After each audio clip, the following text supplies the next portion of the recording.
ನಿನ್ನ ಮೇಲಿದ್ದಂತ ದುಷ್ಟ ಆಲೋಚನೆಗಳು ನಿಮ್ಮ ಮಕ್ಕಳ ಮೇಲೆ ಬರಬಾರ್ದಂತಂದ್ರೆ ಪ್ರಾರ್ಥನೆ ಮಕ್ಕಳ ಮೇಲೆ ಹರಿಬೇಕು, ವಾಕ್ಯ ಜ್ಞಾನ ಮಕ್ಕಳ ಮೇಲೆ ಹರಿಬೇಕು, ಪರಿಶುದ್ಧಾತ್ಮರ ಉಜ್ಜೀವನ ನಮ್ಮಿಂದ ನಮ್ಮ ಮಕ್ಕಳ ಮೇಲೆ ಹರಡಬೇಕು. ಇವತ್ತು ಅನೇಕ ಕುಟುಂಬಗಳಲ್ಲಿ ಮಕ್ಕಳಲ್ಲಿ ನಾವು ಏನ್ ತುಂಬುತ್ತಾ ಇದ್ದೀವಿ? ಲೌಕಿಕ ರೀತಿಯಾದಂತ ವಿಚಾರಗಳು ತುಂಬಿದ್ರೆ ಆ ತಿಪ್ಪೆಗೆ ಸಮಾನ ಅಂತ ಪೌಲನು ಹೇಳ್ತಾನೆ.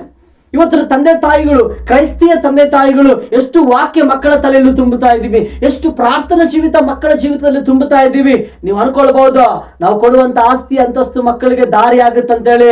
ಅದು ಎಲ್ಲಾದ್ರೂ ಕಳಿಬಹುದು, ಅದ್ರ ಮೂಲಕ ನಿಮ್ಮ ಮಕ್ಕಳು ಎಲ್ಲಾದ್ರೂ ತಪ್ಪಬಹುದು. ನೀವು ದೇವರನ್ನ ಕೊಡ್ರಿ, ದೇವರ ಮಾರ್ಗವನ್ನ ಕೊಡ್ರಿ. ಇವತ್ತು ಅಭಿವೃದ್ಧಿ ಆಗಿಲ್ಲ ಅಂದ್ರೆ ನಾಳಿನ ದಿನಮಾನದಲ್ಲಾದ್ರೂ ಸ್ಥಿತಿವಂತರಾಗ್ತಾರೆ, ಶ್ರೇಷ್ಠವಂತರಾಗ್ತಾರೆ, ಭಕ್ತಿವಂತರಾಗ್ತಾರೆ. ಹಾಗಿರುವುದರಿಂದ ಏನು ನಾವು ತುಂಬುತ್ತಾ ಇದೀವಿ ನಮ್ಮ ಕುಟುಂಬಕ್ಕೆ? ಒಂದು ಹೇಳ, ಮನೆಯಲ್ಲಿ ಎಷ್ಟಿದ್ರೆ ಏನು, ಏನಿಲ್ಲದಿದ್ರೆ ಏನು, ದೇವರೊಬ್ಬರಿದ್ರೆ ನಾವು ಕ್ರಿಸ್ತನಲ್ಲಿ ಶ್ರೀಮಂತರೇ. We are rich in Christ. ನಮ್ಮ ದೇವರಷ್ಟು ಶ್ರೀಮಂತರು ಅಲ್ವಾ? ನಮ್ಮೊಳಗಿರುವಂತ ಮಹಿಮೆ ಈ ಲೋಕದಲ್ಲಿ ಯಾರಿಗೂ ಇಲ್ಲ. ನಮಗೆ ಬರಬೇಕಾದಂತ ಮಹಿಮೆ, ಕೃಪೆ ಈ ಲೋಕದಲ್ಲಿ ಯಾರಿಗೂ ಇಲ್ಲ. ಅಷ್ಟು ಶ್ರೀಮಂತರು ನಾವು. ಕಲಿಯೋಣ, ಬೆಳೆಯೋಣ, ಆಶೀರ್ವಾದವಾಗಿ ಜೀವಿಸೋಣ.